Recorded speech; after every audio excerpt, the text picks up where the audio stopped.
Muy bien.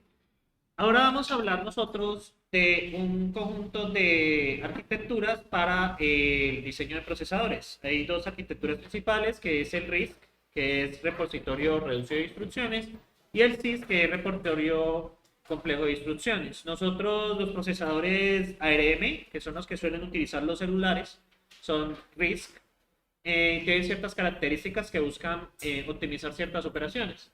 Y los CISC buscan ser más de propósito general, como el caso de los procesadores que tienen pues, usualmente los portátiles.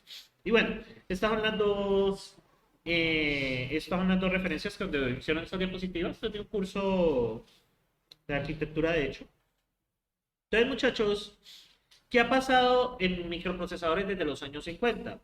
Lo primero es, hay una unidad de control microprogramada, eso lo veremos ya después, creo que es después del siguiente tema. La memoria caché, que nos permite tener una memoria temporal para realizar operaciones. La memoria caché es una memoria de alta velocidad. Las memorias caché, recuerden que suelen ser ¿qué? ¿De RAM o SDRAM? SDRAM, ¿no? Recuerden que SDRAM es más costoso porque donde todo fuera SDRAM, pues la vida sería muy bella. Bueno, y las arquitecturas RISC nacieron en los años 80 para resolver ciertas necesidades. Entonces, ¿qué sucede? Para hablar de esto hay que tener en cuenta que el costo del software baja, que a lo largo del tiempo tenemos que, para los años 80, hacer, por ejemplo, 56 kilobytes de memoria era extremadamente costoso. Y ahorita pues tenemos memorias de 16, 32, 64 gigas a un costo asequible. También tenemos que a partir de los años 80 pasamos de los lenguajes de bajo nivel, Light ensamblador, a lenguajes de alto nivel como Pascal, C++, C, Java, entre otros. Entonces, ahí empezamos a mirar ciertas cosas. Resulta que el lenguaje de alto nivel, que lo vamos a denominar como HLL, High Level Language, vamos a tener en cuenta que necesitamos un compilador para traducir el lenguaje de alto nivel al lenguaje de bajo nivel. ¿Por qué necesitamos esa traducción? ¿Por qué necesitamos compilar o por qué necesitamos interpretar en un lenguaje de alto nivel, como Python? Para que el computador pueda hacer lo que le estamos pidiendo, efectivamente. ¿Sí? Porque pues el computador no entiende que es un if, o el computador no entiende que es un for. El computador entiende ceros y unos, entonces tenemos que hacer una traducción de eso que queremos hacia el lenguaje de bajo nivel. Entonces ahí empezamos como a ver ciertas cosas que podríamos nosotros aprovechar de los procesadores. Es de tomar en cuenta que al realizar este proceso de compilación, nosotros empezamos a perder la eficiencia del procesador. ¿Por qué? Porque los compiladores tratan de ser general, o sea que se compila un código en C++ y el mismo código se te va a generar para un Intel, para un AMD, para cualquier tipo de procesador. ¿Qué sucede? Cada procesador pues tiene sus propias instrucciones y a veces hay algunas instrucciones que no se utilizan efectivamente. Entonces, muchachos, aquí, cuando ya aparece en este tema de los compiladores, a partir de los años 80 ya empiezan a ser muy fuertes. Entonces tenemos dos formas de manejarlos. A través del repertorio complejo de instrucciones, que tenemos muchas instrucciones, modos de direccionamiento y bueno. Y los compiladores son mucho más simples, porque tratan de ser de propósito general. Como les expliqué, los CISC, que caen en los procesadores que usualmente usamos para el trabajo, estos procesadores pues manejan un repertorio de instrucciones complejo, ¿sí? Y ahora tenemos el RISC, que es, vamos a simplificar el repertorio de instrucciones para pensar en los requerimientos reales de los programas. Ellos hicieron un estudio de qué era realmente lo que necesitaban los programas en general. Y a partir de ello diseñaron este tipo de procesadores. De aquí nace, por ejemplo, la arquitectura ARM. Por esa razón, un programa que ustedes compilen para un x86, para una AMD, pues no les va a ejecutar una ARM. El proceso de compilación es mucho más complejo. ¿Sí? Entonces eso requiere un cambio de estrategia con respecto a cómo se manejan las cosas. Entonces, ¿qué características tenemos? Lo primero, nosotros vimos varios modos de direccionamiento, no sé si se acuerdan de ellos. Direccionamiento directo, indirecto, con registro, indirecto con registro y con desplazamiento. ¿Sí? Resulta que aquí vamos a reducirlos, vamos a dejar unos modos de direccionamiento muy puntuales, el directo e indirecto de hecho. Sí, pero A diferencia de lo que ustedes vieron en la arquitectura del 8086, vamos a ver que vamos a tener más registros. Se aumenta el número de registros para poder tener variables en el información del procesador directamente. La idea es optimizar la ejecución. Entonces aumentamos el número de registros, pero eso tiene un pero. Aumentar el número de registros implica una mayor complejidad de fabricación. Los registros, los procesadores, todo lo que tiene un procesador a la larga son transistores. Y eso está en una oblea. ¿Sí? La oblea pues es el chip del procesador.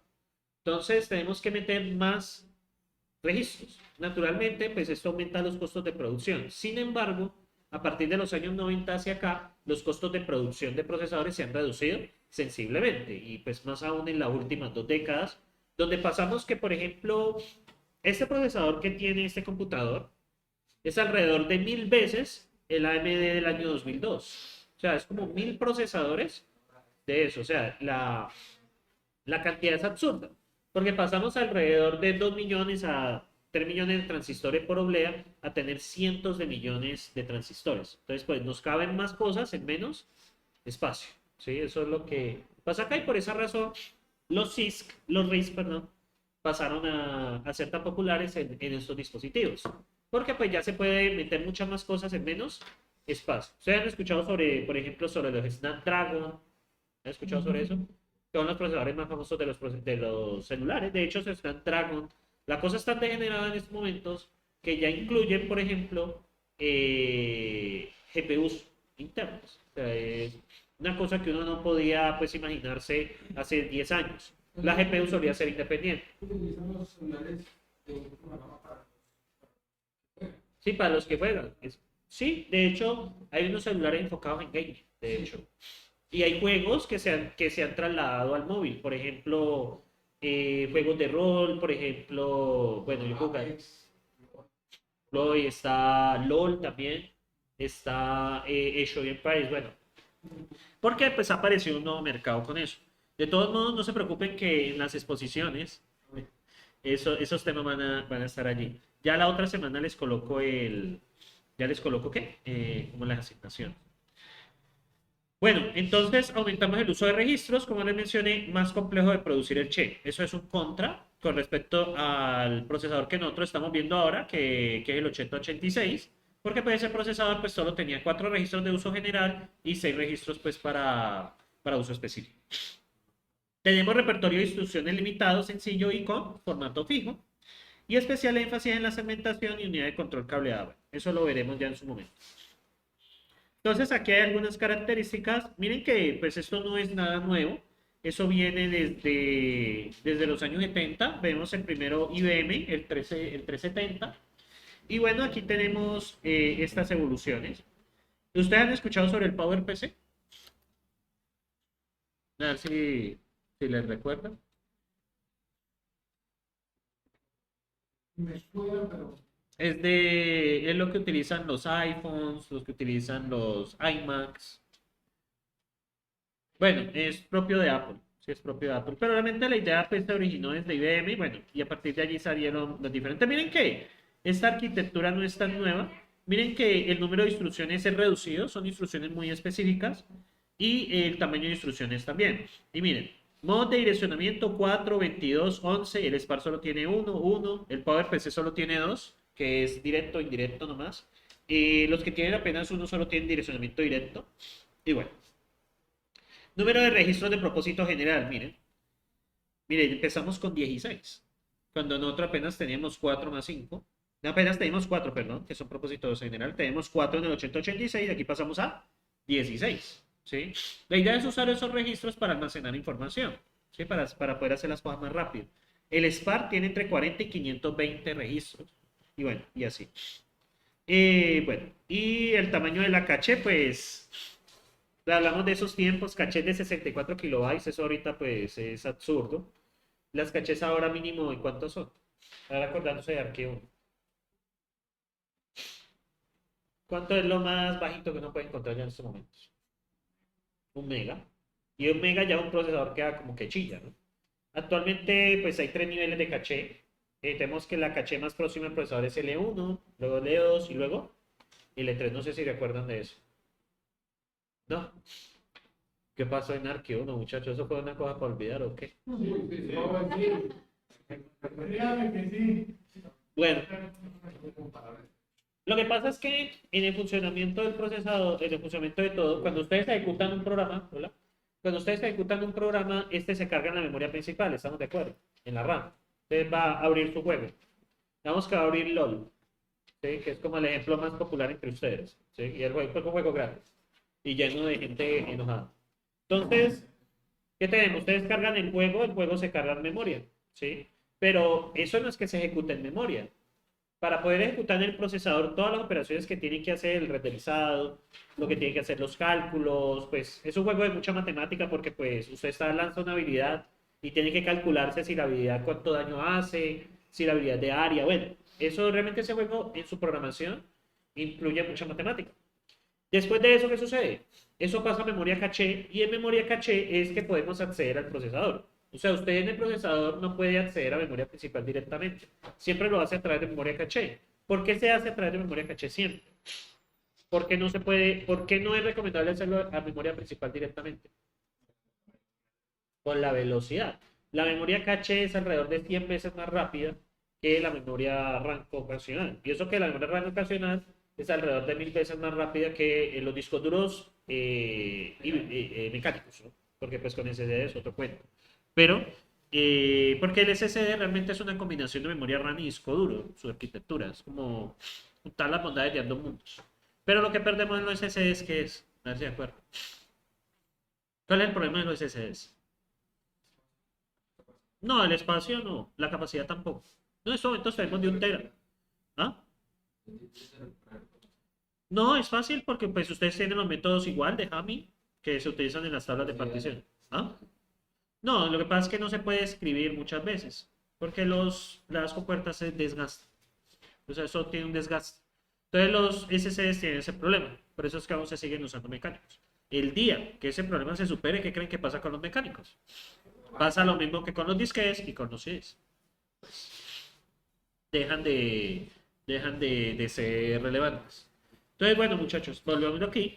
Entonces, pues estamos hablando del tamaño de la caché. Bueno, entonces, bueno, esto es una historia acá, muchachos. Esto realmente, muchachos, pues esto fue, realmente los procesadores RISC nacieron pues de la Universidad de Stanford y, bueno, y miren lo que los utilizaron. En PlayStation, Nintendo 64. Realmente estas consolas de videojuegos, al menos en los años 90, pues tenían procesadores RISC. ¿Por qué? Porque usted, a la larga, ¿qué va a hacer en una consola de videojuegos? ¿Ustedes qué es lo que pretenden hacer en una consola de videojuegos? Jugar, ¿verdad? Pero yo, por ejemplo, no quiero hacer un documento de Word, o yo no quiero, por ejemplo, tener que imprimir algo, o yo no quiero tener que de pronto hacer un cálculo matemático, solamente juegos. Entonces, por esa razón, en esas consolas se utilizan procesadores RISC. ¿Por qué? Porque los juegos utilizan operaciones muy específicas. Por esa razón, en los PlayStation, usted no puede instalar un sistema operativo Windows. ¿Por qué no lo puede instalar? Porque el procesador no ofrece algunas cosas que necesita Windows para poder funcionar. Me enseñan allí el punto. Son procesadores muy específicos, ¿sí? Entonces, por esa razón se utilizan en este tipo de consolas. En Nintendo 64, bueno, PlayStation 2, tenemos, bueno, la arquitectura Spark, que la veremos la próxima clase. Y bueno, y esta, por ejemplo, las que utilizaba Motorola, ¿sí? Que esta de Motorola, ¿dónde creen que se usó principalmente en esos años, los años 90? Motorola, ¿qué hacía principalmente? No, celulares. Sí, celulares. Dispositivos pequeños en general. Sí. Igual el celular, por más panela que sea, tiene un procesador. ¿Sí? Así sea, usted tenga el celular aunque tiene teclado, eso tiene un procesador. Porque es que, pues igual, por ejemplo, hacer la conexión con la red de celulares, eso requiere drivers, eso requiere software. o por ejemplo procesar una llamada, o por ejemplo almacenar contactos en una memoria, eso, administrar una memoria, una tarjeta SIM, pues eso requiere software, ¿sí? Igual los procesadores que utilizan eso pues son de arquitectura ARM, que son netamente RISC. Bueno, muchachos, y aquí viene un estudio de lo que hacemos nosotros en los programas. Resulta que uno, en los años 80 se hizo este estudio para saber cuáles eran las instrucciones más utilizadas en el procesador, porque realmente hay ustedes vieron que cuando yo presenté hace 2 semanas el 8086 había muchísimas instrucciones, pero yo cuando programé me concentré en un conjunto, ¿no? Entonces, se hizo un estudio pues con respecto a los programas que habían en esa época e increíblemente eso no ha cambiado a pesar del paso de los años. ¿Y qué tenemos en general? La operación que más se hace en un procesador es el movimiento de datos. La instrucción move o la instrucción load, ¿sí? O la instrucción lea. Esas son las instrucciones más utilizadas. Control de flujo, tenemos los saltos. ¿Se acuerdan que cómo les expliqué los saltos? ¿Cómo hacían los saltos? ¿Cómo podíamos hacer saltos? Podemos colocar la etiqueta. Pues, la etiqueta es importante, ¿no? O sea, hay una pregunta relacionada con eso ahora, entonces recuerden, la etiqueta, el nombre, 2 puntos, y después de eso, pues ustedes pueden colocar lo que ustedes quieran. Pero recuerden que la etiqueta no representa nada, solo es un lugar donde usted puede hacer un salto después. Recuerden que había salto no condicional, había salto si la operación anterior es 0, había salto si la operación anterior daba menor, mayor y así, ¿sí? Bueno, tenemos operaciones aritméticas y lógicas, pues aritmética ustedes saben, suma, resta, multiplicación, división, y lógicas AND, OR, entre otras. Comparaciones y otros tipos de operaciones. Entonces, dada esta información, y si ustedes quisieran crear procesadores como más específicos, ¿a qué concentrarían ustedes la operación? ¿A qué tipo de operaciones, según este estudio? ¿Qué le harían ustedes más énfasis en un procesador, conociendo este estudio, es lo que hacen los programadores? ¿Qué harían ustedes? ¿A qué más le harían enfoque?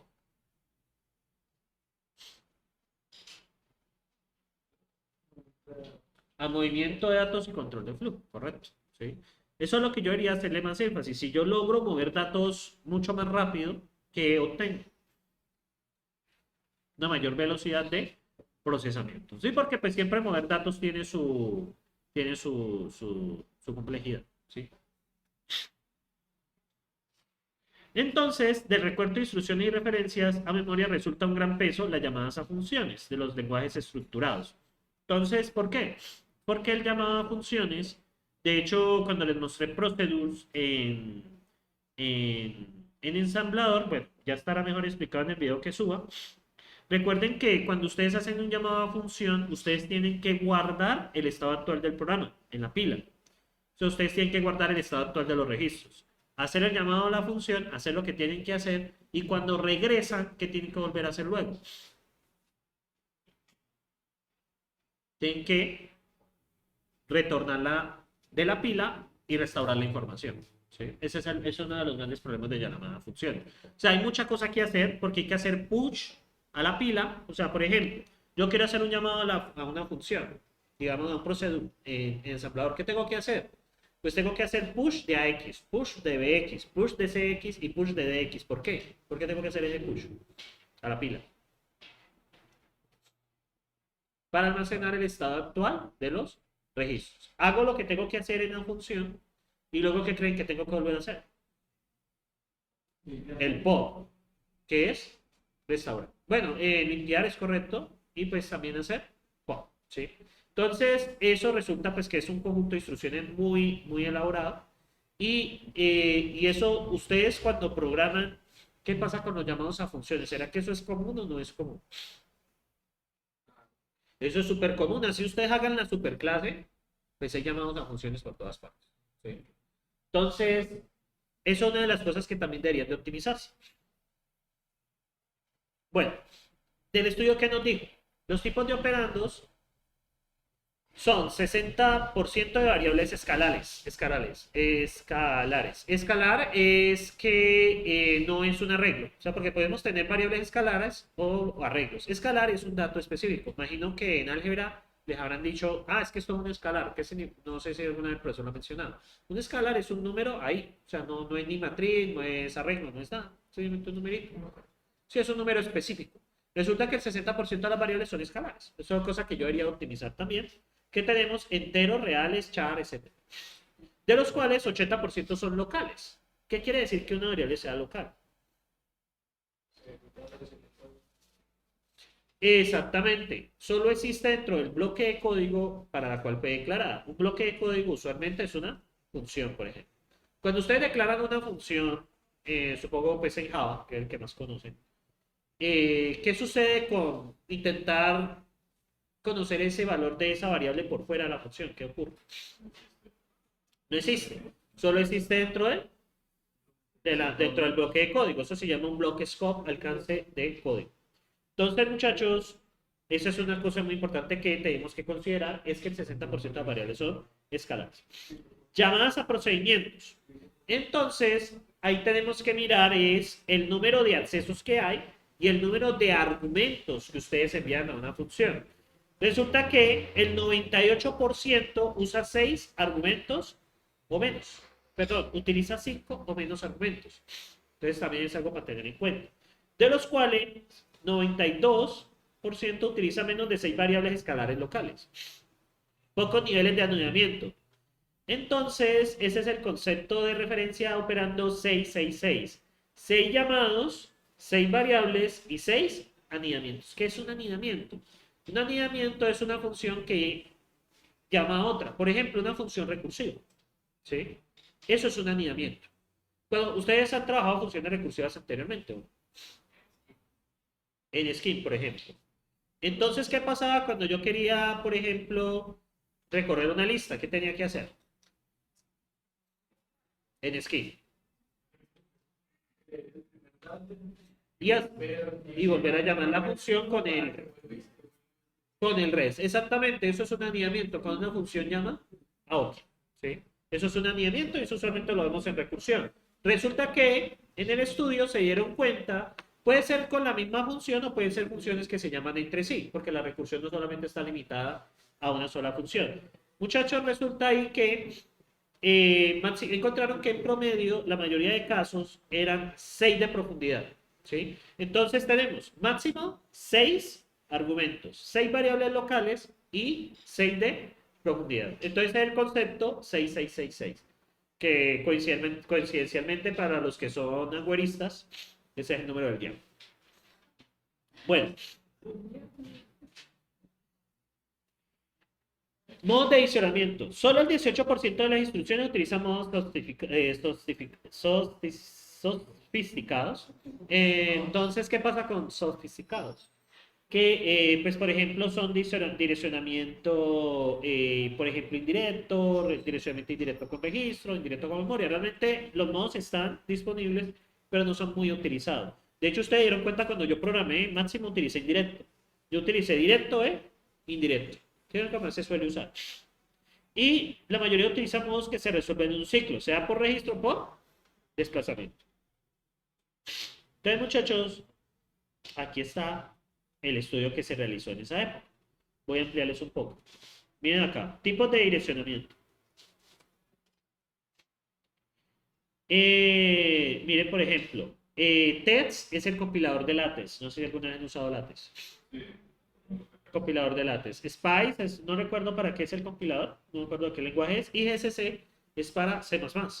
¿Sí? Si usted alguna vez compilaron en consola, en ¿IPO qué lenguaje lo vieron? C. C++. ¿Lo compilaban ustedes con el IDE o lo compilaban a pie? Con el IDE, bueno, eso por debajo utiliza GCC y G++. ¿A pie? Sí, yo también lo enseño a pie cuando tengo ese curso en mis ganas. Yo prefiero así. Porque es que los IDEs a veces no linkean bien ciertas librerías. Y los linkeos a veces toca hacerlos a mano, por comando. Es bueno saber ambas formas, por esa razón. Bueno, también en LaTeX me ha tocado compilar a mano también. Bueno, Entonces, muchachos, acceso de memoria indirecto. Miren el número por ciento de veces que se usa. 1%, 6%, 1%. ¿Qué pasaría si yo quito direccionamiento indirecto de memoria? ¿Habría algún problema? No, por ejemplo, no habría ningún problema. Bueno, operaciones escalares de registros, miren. De registro inmediato, miren. De direccionamiento inmediato. ¿Qué ven ahí? Realmente es un número importante, ¿no? Y miren, por desplazamiento. Por desplazamiento es cuando nosotros accedemos a registro. ¿Se acuerdan que yo les mostraba que cogía una dirección y le sumaba el valor de un registro que se iba incrementando? Eso es cuando estoy accediendo a un arreglo. Por eso es que la posición 0 es el primer elemento, la posición 1 es el segundo elemento y así sucesivamente. Porque pues eso se hace con un registro de desplazamiento. Entonces, según eso, muchachos, según este estudio, ¿qué tipo de direccionamiento de memoria podrían eliminar ustedes? Según eso. Podría indirecto de memoria y escalado, que no sé qué carajo es. ¿Sí? Pero y conservaría inmediato y por desplazamiento. ¿Por qué? Pues estos son los más utilizados. Miremos también el tema de las instrucciones. ¿Cuáles son las instrucciones más utilizadas? Empezamos por load. ¿Sí? Tenemos el load también. Miren, el load es para cargar información de memoria a registro. Conditional branch. El conditional branch, acuérdense que es la operación, es esta operación. ¿Se acuerdan de esta operación que hacía CMP? CMP recibe dos valores, ¿correcto? X y Y. Correcto. ¿Qué CMP qué nos puede devolver? Compare X y Y. ¿Yo qué podría hacer después de eso? Con CMP. O sea, CMP me puede decir si X es menor que Y, si X es menor o igual que Y, si X es igual que Y, si X es mayor que Y o si X es mayor o igual que Y. ¿Qué pasaría si yo después de esto hago un JE? ¿Qué significa JE? Un salto, pero el salto cuando lo hace. Cuando es igual. ¿Qué tiene que suceder entre X y Y para que después de esa operación me haga el salto? Que sean iguales, correcto. Si en su lugar aquí tuviese JNE, ¿cuándo haría el salto? Cuando no son iguales. También tengo JG. ¿Se acuerdan que hacía JG? Si X es mayor que G, exactamente. Y el otro, JG, ¿cuál era? Me olvidó la otra instrucción. JE, JN, bueno, está JE, se me olvidó la cuando es menor, JLES, JE, creo que es JL, JL. L solo es menor, LE es menor o igual. Entonces, eso es un conditional branch, o sea, eso se utiliza muchísimo, pues eso nos ayuda a controlar el flujo del programa. Tenemos, bueno, el compare, que ustedes ven acá, que es el CMP, conditional branch incluye las dos. Store, add, add, sub, move, register, call, return. Y miren, solo con estas 10 instrucciones te tengo el 96%. Entonces, si ustedes recuerdan, el 8086 tiene bastantes instrucciones. Entonces, yo les mostré pues el manual y pues tiene muchísimas. Pero me están diciendo que el 96% están concentradas en estas instrucciones. Entonces, si yo quisiera mejorar la velocidad de ejecución, pues yo debería de concentrarme en mejorar la eficiencia de estas instrucciones. ¿Por qué las otras no son tan importantes? Porque pues se utilizan apenas un 4% de las veces. ¿Sí? Entonces, y miremos acá. Y estos son los tipos de datos más utilizados. Miren. Tenemos DWORD, ¿sí? Que se utiliza el 69% de las veces. Bueno, tenemos con integer y punto flotante. Tenemos doble word, únicamente se utiliza en punto flotante. Tenemos word, tenemos entero, punto flotante, half word y byte. Naturalmente, muchachos, El doble word tiene 64 bits. Estamos hablando de 1983, ¿no? Naturalmente, hoy en día, ¿qué pasa con los integer y 64 bits? ¿Se utilizarán o no se utilizarán los integers de 64 bits? Hoy en día. Sí, ¿cómo que no? ¿Ustedes nunca han utilizado este tipo de datos? Long. Es un entero de 64 bits. De hecho, los enteros en Python son de 64 bits también. O sea, digamos que esto sí ha cambiado. Pero bueno, entonces, ¿qué podemos decir? Por ejemplo, estos tipos de datos que son half word y byte, ¿qué podría hacer con ellos? Podría más bien decirle, vea, si usted utiliza un half word o un byte, pues más bien llénele ceros y me utiliza más bien word o doble word. Me miran allí el punto, ¿no? Por ejemplo, el byte pues tiene 8 bits. ¿Sí? ¿Cuántos números podemos representar en 8 bits? ¿Cuántos números podemos representar en una representación de punto flota de entero sin signo? ¿Cuántos números nos cabrían de 8 bits? 2 a las 7, 2 a las 8 menos 1. O sea, de 0 a 255. ¿Sí? O si tenemos representación sesgada, sería de menos 127 hasta 127, teniendo dos representaciones del 0. Acuérdense de eso para los que necesitan opcional del primer curso. Bueno, tenemos media, que es 16 bits, y tenemos word, que es de 32, y doble word, que es de 64. Entonces yo me podría enfocar en dónde? En estas dos. ¿Sí? Bueno, entonces este estudio, muchachos, nos da a entender lo siguiente. Nos da a entender de que, a pesar de que ofrezcamos muchas instrucciones en el diseño del procesador, yo si fuera diseñador de un procesador y quiero competir contra Intel, ¿qué haría hacer yo con esta información? ¿Qué haría yo con mi siguiente procesador para atraer a la gente?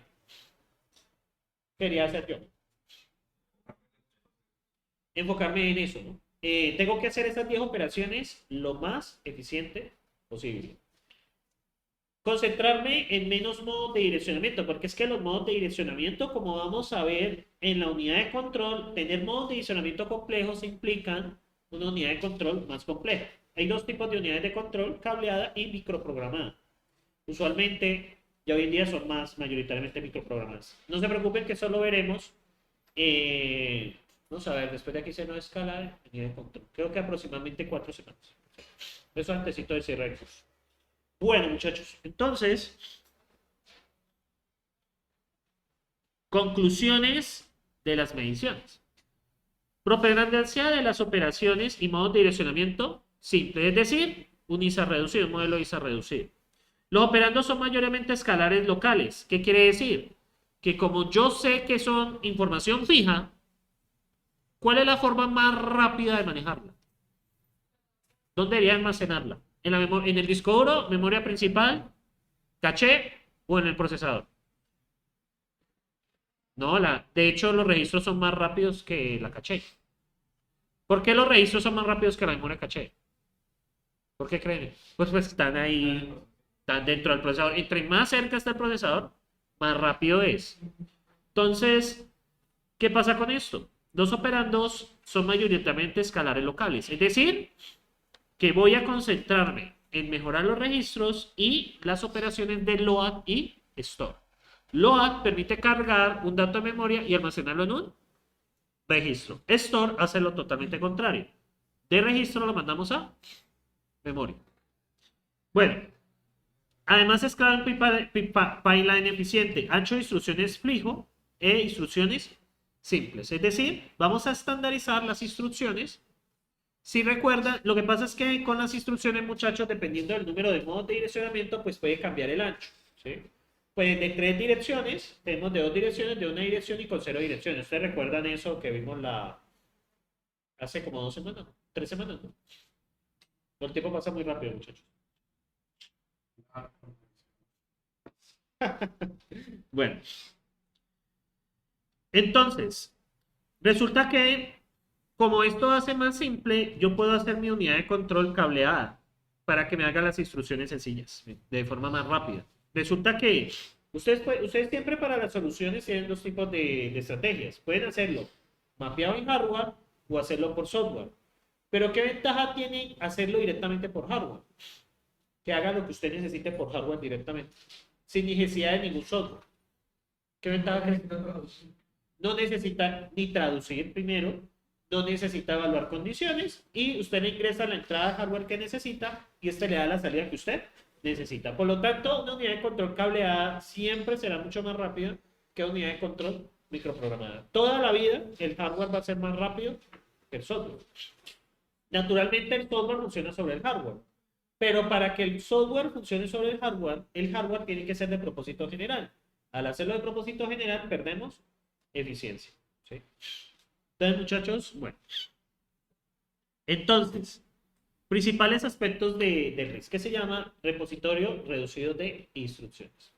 Pocas instrucciones simples, o sea, vamos a reducir el número de instrucciones. Por esa razón, muchachos, los RISC no se utilizan tanto en los computadores. ¿Por qué? Porque creen que no es tan buena idea utilizar un RISC en un computador. Exacto. Correcto, usted lo mejor dicho imposible, exactamente. Porque pues, por ejemplo, usted puede usar su computador para juegos, principalmente. Mayor demanda de instrucciones a GPU. O usted puede utilizar para un procesador de texto. Mayor demanda de entrada-salida. ¿Sí? Una persona que utilice para de oficina, que sea oficinista, ¿qué es lo que más demanda esa persona? Interrupciones. Entonces, pues, no podemos hacer un procesador que sea eficiente en interrupciones. De todo el tiempo esté tecleando. Y que usted presione una tecla de computador se demora en mostrar la tecla. ¿Qué pasa con el computador? Pues no sirve, ¿sí? Y también podemos tenerlo para procesamiento de algoritmos, por ejemplo. Para procesamiento de algoritmos son principalmente llamadas a funciones. O sea que también tenemos ese otro caso. O también tenemos de pronto para storage de información. Por ejemplo, un computador dedicado a bases de datos. Pues un computador que mayoritariamente te va a hacer operaciones de lectura y escritura sobre memoria y disco. Entonces, como ustedes ven, son de operación general. Por esa razón, no es muy buena idea utilizar un RISC en este tipo de computadores. Sin embargo, resulta que hoy en día, realmente de unos 3 años para acá, los últimos procesadores AMD, aunque no este que yo tengo, sino el que le va a salir, que es el AMD-Ryzen-V, y los últimos de Intel a partir de la 9ª generación de los i-Core, ¿qué cambio han hecho? Les ha dado por meter procesadores RISC, pero no es para hacer los cálculos, sino que el procesador es un procesador para el procesador. ¿Ah? Sí, hace exactamente. Las tareas que hace rápido un RISC se manejan allí, aunque el procesador es el que lo maneja directamente. Es un poco extraño, un procesador para el procesador.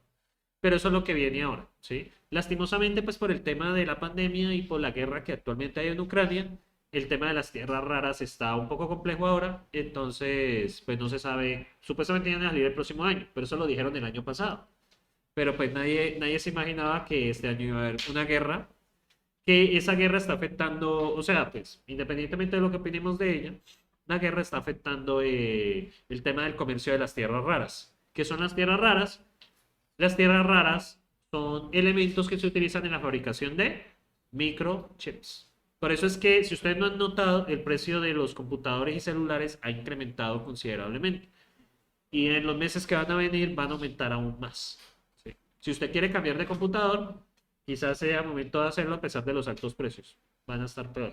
Pero bueno, entonces muchachos, eso hablaré un poco más la próxima clase. Entonces, principales aspectos de los RISC, muchachos. Pocas instrucciones simples, por el estudio que les mostré. Vamos a enfocarnos en las operaciones que más se utilizan, pero tenemos que sacrificar de pronto el propósito general. Por esa razón, resulta mejor utilizarlo en este tipo de dispositivos. ¿Por qué?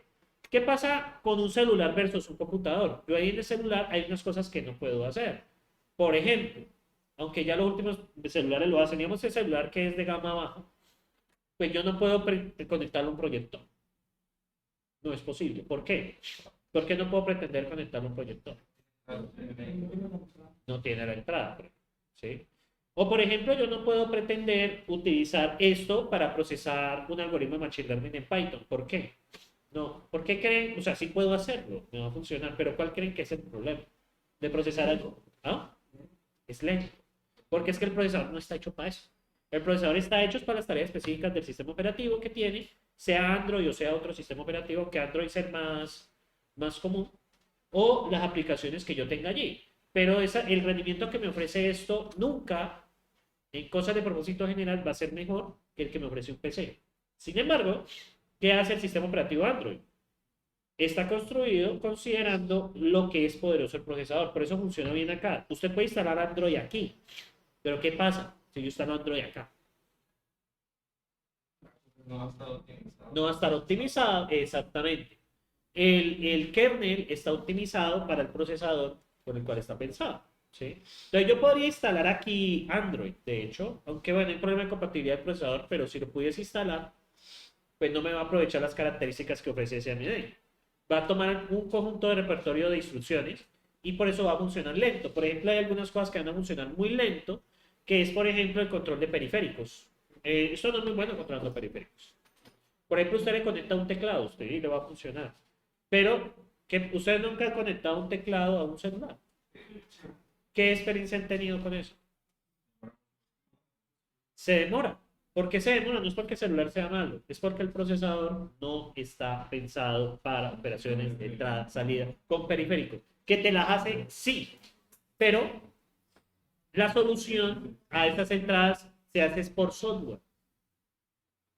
¿Sí me siguen allí? Por hardware toca hacer más vueltas para que funcione. En cambio, ustedes recuerdan que en el 8086 yo seteaba a X, a H, lanzaba la interrupción y podía digitar ¿qué? La tecla, ¿correcto? La interrupción está. Pero ¿qué pasa en este tipo de cosas? Toca hacer un procedimiento mayor. Por eso es que la solución cuando usted conecta un teclado, cuando usted conecta un teclado aquí, la solución es por hardware, es decir, el procesador es capaz de leerte el teclado directamente. Pero ¿qué pasa cuando usted conecta un teclado a este tipo de procesador? La solución no está por hardware, sino por software. Por eso es que es lento. ¿Sí? Porque usted prácticamente, recuerden que las soluciones por software siempre van a ser más lentas que por hardware. Siempre lo van a hacer. Entonces, por esa razón, pasa eso. Bueno, tenemos una arquitectura LOAD Store. Entonces vamos a potencializar esas operaciones. Pocos modos de direccionamiento por el estudio que hicimos. Básicamente necesitamos los dos, que sería directo y por desplazamiento. Por desplazamiento, como les mencioné, es el tema de los arreglos. ¿Y qué vamos a hacer? Como tenemos un gran número de variables locales, que es lo que más se usa, ¿qué vamos a hacer entonces? Vamos a aumentar el número de registros. Pero eso tiene un pero. Aumentar el número de registros implica más transistores, por lo tanto el procesador se vuelve más costoso y emite más calor. Tras de que es más costoso, se calienta más.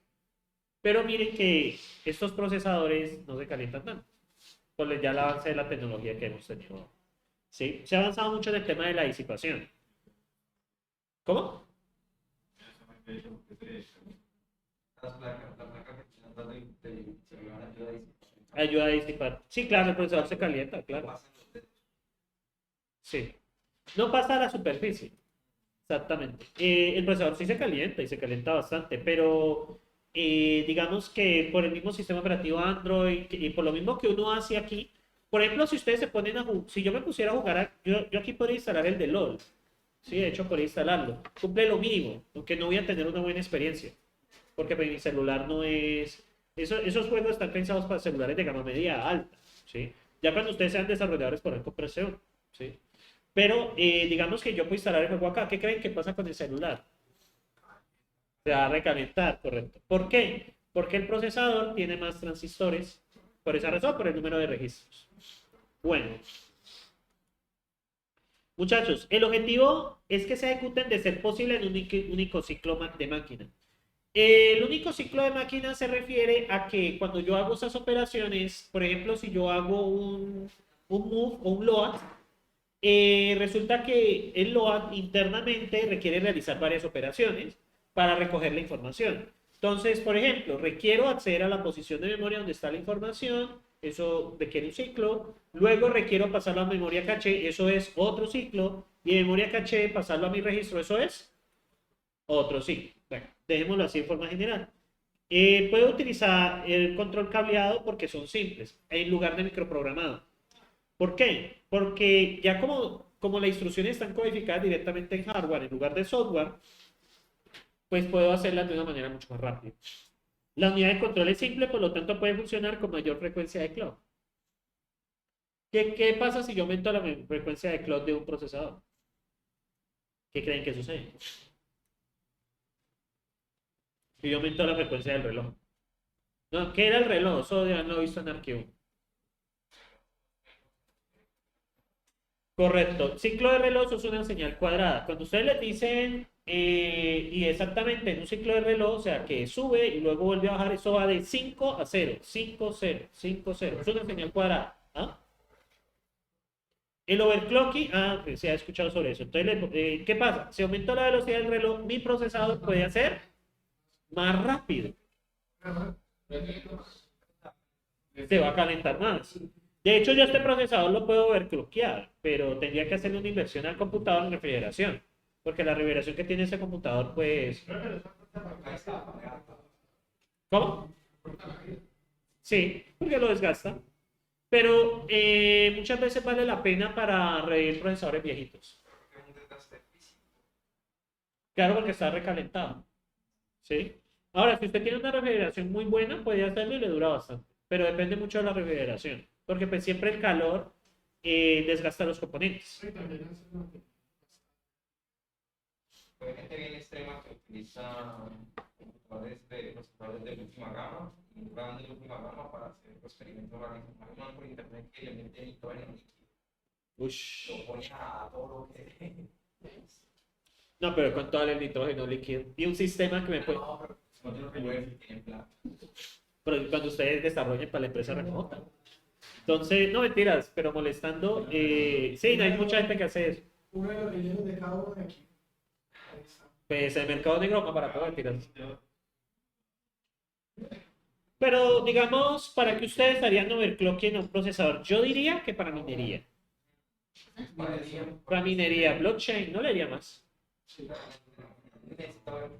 No. Sí. Le sale más cara la luz que... por eso es que el overclocking, otra cosa que... Es que resulta que la guerra en Ucrania destapó un resto de cosas. Yo no tenía ni idea.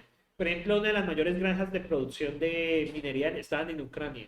¿Por qué creen que estaba allá? Ese país tiene, sí, ese país tiene muchísimo. Por ejemplo, el 40% de los fertilizantes de la urea que venía aquí a Colombia. Yo juraba que este país producía los propios fertilizantes. Producía, no, pues sí, eso es un tema político de cierto gobierno que pasó hace 2 gobiernos, pero olvidémonos de eso. Sí, con el tema del TBC, pero me quedé sorprendido y otras cosas que me quedé sorprendido fue que en Ucrania estaban las granjas más grandes del mundo de producción de minería y suelen overclockear el procesador. Correcto, es totalmente correcto. Es barata. ¿Por qué creen que es barata? Porque es nuclear. La energía nuclear es de las más baratas. Pero pues ha aparecido pues con el tema, el problema de la energía nuclear es que cuando ya ha dejado de utilizar el uranio, eso toca botarlo. El problema es botarlo.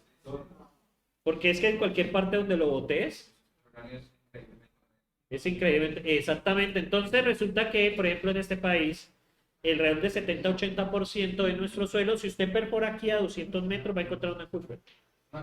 Un acuífero. O sea, si usted hace un hoyo aquí a 200, aproximadamente entre 60 a 200 metros abajo, vas a encontrar un acuífero.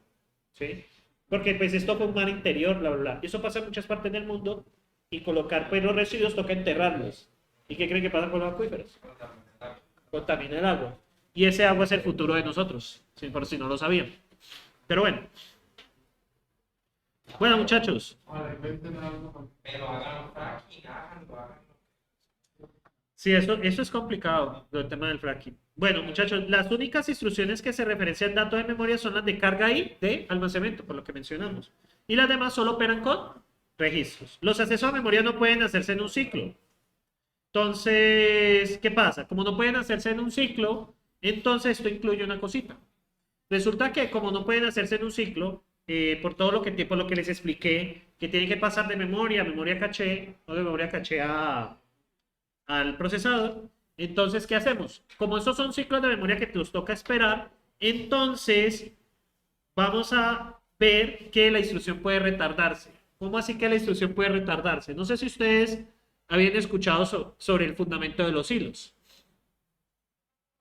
El fundamento de los hilos. Listo.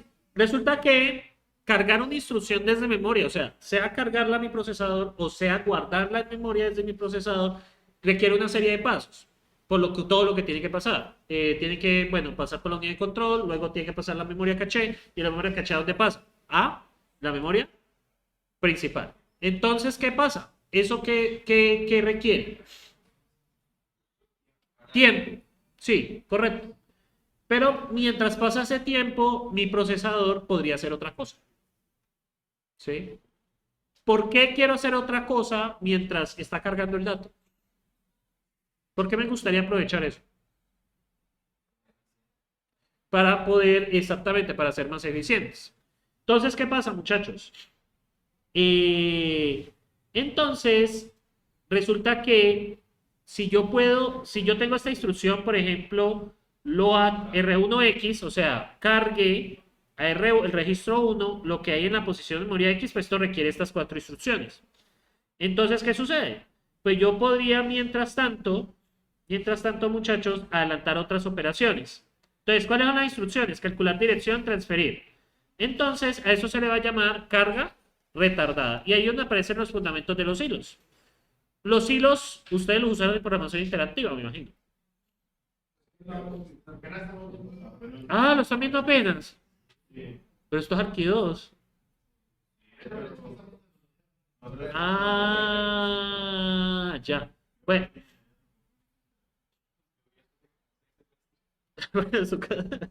Ah, no, usted ya está en países. Ya. Lo que pasa es que este curso no bloquea nada, no bloquea pues así nada. Sistemas operativos y redes. Ah, hay bastantes. O sea, por eso es que FLP ya entendí.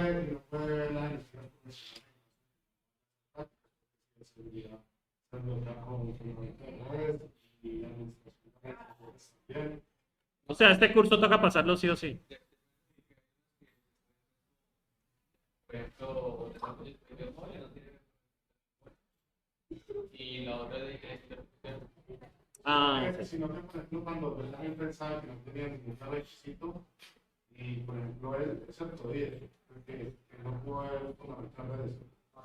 Entonces no pudo ver seguridad, pero es que una y tiene que ver móviles, y no aparece en ningún lado que tiene un requisito, pero cuando uno la va a matricular, le aparece. le aparece. Ah, bueno, sí, eso ya es otra cosa.